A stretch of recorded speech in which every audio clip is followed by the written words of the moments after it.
Hi, this is Tom from the 125 Live TechMates team in Rochester, Minnesota. When Zooming with your smartphone, sharing your screen can come in handy.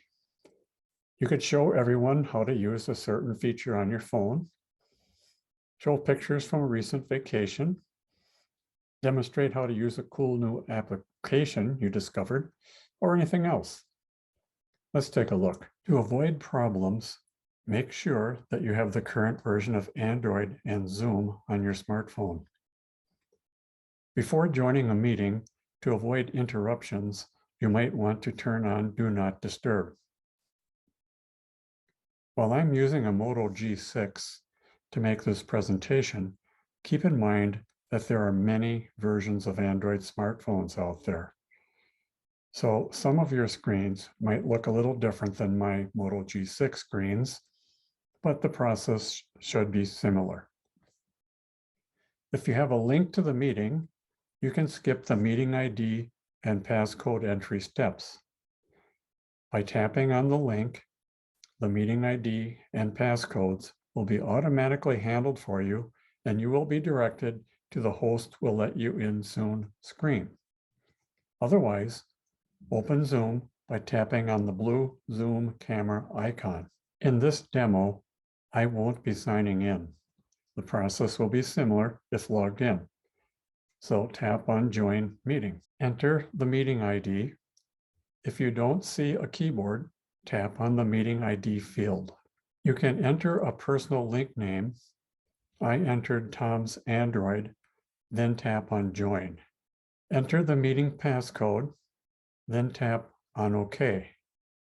If you don't see a keyboard, tap on the meeting passcode field. Wait for the host to let you into the meeting.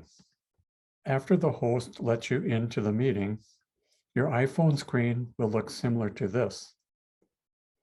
You will see two choices for audio, but you actually have three choices. Wi-Fi or cellular data, if Wi-Fi is available, or if you don't mind using cellular data, then tap on this option. Dial in if Wi-Fi is not available, or you want to save cellular data, then tap on this option. No audio. If you are already in the meeting with another device that has audio turned on, you will want no audio. This is accomplished by tapping on neither option. Just tap on a neutral area on the screen. I'll tap on Wi-Fi or cellular because I have Wi-Fi available here. After you select your audio option, your iPhone screen will look similar to this. The Zoom meeting controls disappear after a short time. To get them back, tap on your screen and they will reappear. Then tap on the green Share Content icon and your Zoom meeting controls. Tap on Screen. You might need to scroll down to find it. Read the warning, then tap on Start Now.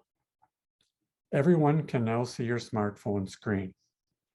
You can now demonstrate your new app, show your pictures, or whatever else you wanted to show everyone. When done, if not already there, navigate to the home screen with the Zoom application icon. Open Zoom again by tapping on its icon. Tap on the red Stop Share button, and it will turn green. You're now done sharing. When you're ready to leave the meeting, tap on the red Leave button. So that's it. Well, I hope you enjoyed this video. If you still have questions, self-help is available on our website, as you can see on the screen, www.125livetechmates.org. We also have a YouTube channel with lots of helpful videos on there, 125 Live TechMates. Personal assistance is free for 125 Live social members. We have open labs at 125 Live and via Zoom. You can email us at 125livetechmates@gmail.com. And also personal assistance can be arranged via phone and Zoom. Again, that is for 125 Live social members. You can call 507, the number's right here, 287-1404 to join 125 Live.